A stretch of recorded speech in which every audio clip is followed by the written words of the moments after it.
वक्रतुण्ड महाकाय सूर्यकोटि समप्रभा निर्विघ्नं कुरु मे देव सर्वकार्येषु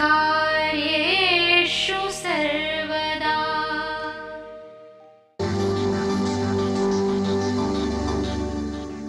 राजीव सूर्यवंशी वास्तु के क्षेत्र में एक जाना पहचाना नाम है। पिछले 1 दशक से भी अधिक समय से इस क्षेत्र में सेवारत, भवनों को बिना तोड़े या फेरबदल किए उनके परामर्श से असंख्य लोग लाभान्वित हुए हैं। सिंहस्थ महाकुंभ 2003 को त्र्यंबकेश्वर में श्रद्धालुओं को वास्तुशास्त्र प्रवचनों द्वारा कृतार्थ करने पर विशेष रूप से सम्मानित किया गया। समाज के प्रति उनकी बहुमूल्य सेवाओं के लिए वर्ष 2002 में उन्हें मानव रत्न ऑफ द मिलेनियम पुरस्कार से सम्मानित किया गया था। यही नहीं, इस क्षेत्र में उनके विशेष योगदान के लिए वर्ष 1990 में श्रेष्ठतम वास्तु विशेषज्ञ के रूप में उनका चयन हुआ और इन्हें स्वर्ण पदक से सम्मानित किया गया। राजीव सूर्यवंशी ने समय समय पर देश के विभिन्न भागों और विदेशों में सेमिनारों और कार्यक्रमों का आयोजन करके समाज की खुशहाली और उत्थान में अपना योगदान दिया है। देश विदेश के कई व्यापारिक प्रतिष्ठान, शैक्षणिक संस्थाएं, सामाजिक और धार्मिक संगठन तथा जन सामान्य उनके निस्वार्थ और उत्कृष्ट मार्गदर्शन का लाभ उठा रहे हैं। इस क्षेत्र में उनकी एक उल्लेखनीय उपलब्धि वास्तु रिसर्च फाउंडेशन की स्थापना है। वास्तु के क्षेत्र में जिज्ञासु लोगों के लिए राजीव निष्ठावान पथ प्रदर्शन की भूमिका निभाते रहे हैं और उनकी जिज्ञासा शांत करते रहे हैं। उनके अनेक विद्यार्थी इस प्राचीन विज्ञान का देश भर में प्रचार प्रसार करके लोगों का ज्ञान वर्धन कर रहे हैं। नमस्कार दर्शकों, कई बार हमें ऐसी गलतफहमी होती है कि हमारा मकान तो 50 साल पुराना है, हमारे दादाजी ने बनाया था। हम इस फैक्ट्री में कार्य कर रहे हैं, जो हमारी फैक्ट्री है पुश्तैनी चल रही है, तो तब कुछ नहीं हुआ तो अब क्या होगा। ऐसा कुछ भी नहीं है। जाने अनजाने जिस भी समय जो भी व्यक्ति वास्तुशास्त्र के नियमों का उल्लंघन करेगा, उसी समय कोई ना कोई परेशानियां आएंगी।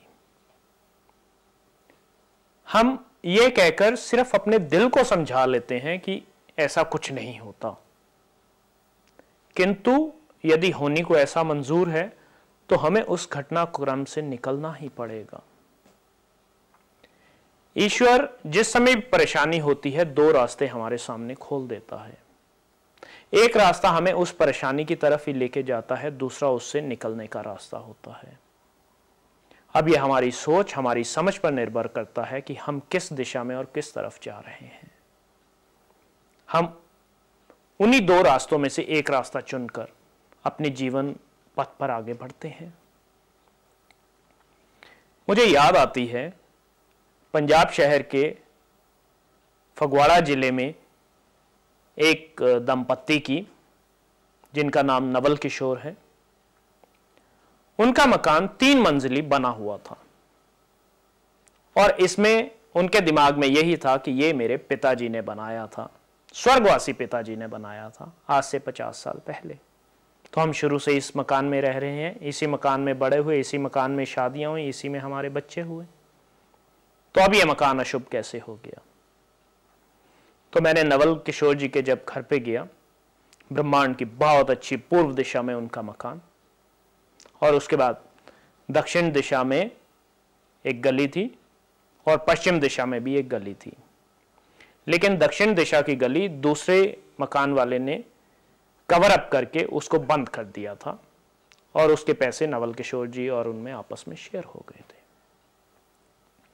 अब जब मैं इनके घर में गया, इनके घर का मैंने जब सारा सर्वेक्षण किया, सारे घर को देखा, तो उसमें मैंने पाया कि साउथ के मध्य में इनकी किचन थी और नॉर्थ में एक गली थी जिसमें कि इन्होंने आने जाने का रास्ता रखा हुआ था, और मुख्य गेट के बाद नॉर्थ की गली को बंद कर दिया गया था। और उसमें घुप अंधेरा था, क्योंकि नॉर्थ में वैसे भी सूर्य नहीं होता, तो घुप अंधेरा था वहां पर। और पूरे 4 कमरे एक लाइन से नॉर्थ की दिशा के साथ ही जुड़े हुए थे। और साउथ वेस्ट के कॉर्नर में एक बड़ा सा टॉयलेट था जिसमें अटैच बाथ भी था, और उसी में ही साउथ में ही एक बोरिंग किया हुआ था, जल स्रोत, जिसमें कि तकरीबन उन्होंने 2 इंची का पाइप बाहर आउटलेट पे निकाला हुआ था। और इसी प्रकार से इन्होंने ऊपर का जो निर्माण किया था उसमें यहां से इससे रिवर्स कर दिया था। अब कुछ चेंजेस इन्होंने रेनोवेशन के दौरान अपने हिसाब से किए।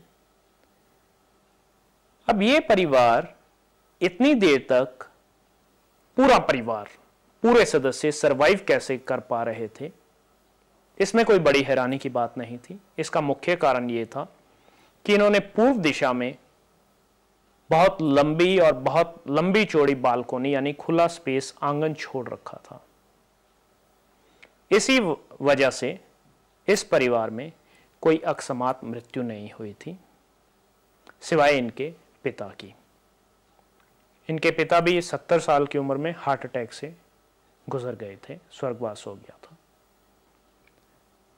और इसी तरह से इन्होंने जो उसके ऊपर फ्लोर बनाई थी वो उन्होंने पूरी साउथ और वेस्ट में बनाई थी, लेकिन उसमें भी उन्होंने जो नॉर्थ का हिस्सा था उसी में कंस्ट्रक्शन की थी, और साउथ साइड का हिस्सा जो था उसे खाली छोड़ दिया था।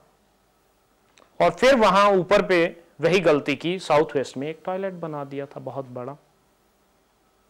और ये ऊपर के कमरे हमेशा लॉक्ड ही रहते थे, अनयूज्ड। हम किसी भी स्थान को यदि अनयूज्ड छोड़ देते हैं तो वहां पर नकारात्मक ऊर्जा बहुत दृढ़ता से स्थापित हो जाती है। अब जब मैंने इन्हें बताया कि आपके यहां पे उपाय तभी संभव है यदि आप इसमें या तो एक्स्ट्रा कंस्ट्रक्शन कीजिए या फिर अपने रूम्स को इंटरचेंज कीजिए, और रूम्स को जैसे अभी आप लिविंग रूम और बेडरूम के हिसाब से यूज कर रहे हैं उसका उपयोग आप बदल दें, जिसके लिए यह परिवार राजी नहीं हुआ। तो मैं केवल कृष्ण जी को इतना कहकर वापस लौट आया कि ईश्वर आपका भला करे।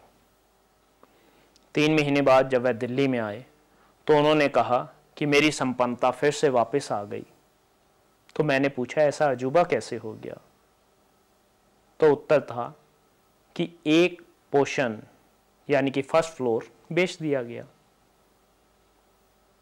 मैं देख रहा था भविष्य के गर्भ में कि अब इनका पतन होना अति आवश्यक है, क्योंकि यह जो ईश्वरीय शक्ति है उसके ऊपर अपने सूझबूझ को मान रहे हैं। वही हुआ। 6 महीने में वो सारा पैसा चौपट हो गया, खत्म हो गया। फिर इन्होंने ऊपर की फ्लोर बेच दी। अब इस तरह से यदि हम फ्लोर्स बेचते जाएं तो उसके बाद हमारा पतन बहुत ही नजदीक है। अब यदि केवल कृष्ण जी वास्तु नियमों को लागू कर लेते तो उनके पास समृद्धि वैसे ही धीरे धीरे आनी आरंभ हो जाती। इस प्रकार से वे अपनी भूमि को मजबूरी में बेचते हुए पतन की ओर बढ़ते गए। तो दर्शकों, आप ऐसी गलती नहीं कीजिए और अपने जीवन में सुख शांति के लिए वास्तुशास्त्र के सिद्धांतों का पालन कीजिए। नमस्कार। दर्शकों, अगर आपकी भी कोई समस्या है तो आप राजीव जी से अपॉइंटमेंट लेकर मिल सकते हैं। प्रतिष्ठान में आपका स्वागत है। राजीव जी की सेवाएं भारतवर्ष के साथ साथ विदेशों में भी उपलब्ध हैं। यदि आप वास्तुशास्त्र प्रवचन कराना चाहते हैं उसके लिए भी आप हमसे संपर्क कर सकते हैं। वास्तु की स्पेशल किट जिसमें सिद्ध यंत्र और अभिमंत्रित की हुई 10 वस्तुएं हैं जो कि आपके पूरे घर के विभिन्न स्थानों के उपयोग में आएंगी। आप भी परामर्श के लिए राजीव सूर्यवंशी जी से मिल सकते हैं। पता है भारतीय वास्तु अनुसंधान प्रतिष्ठान, C6, सरस्वती गार्डन, कीर्ति नगर, नई दिल्ली 15।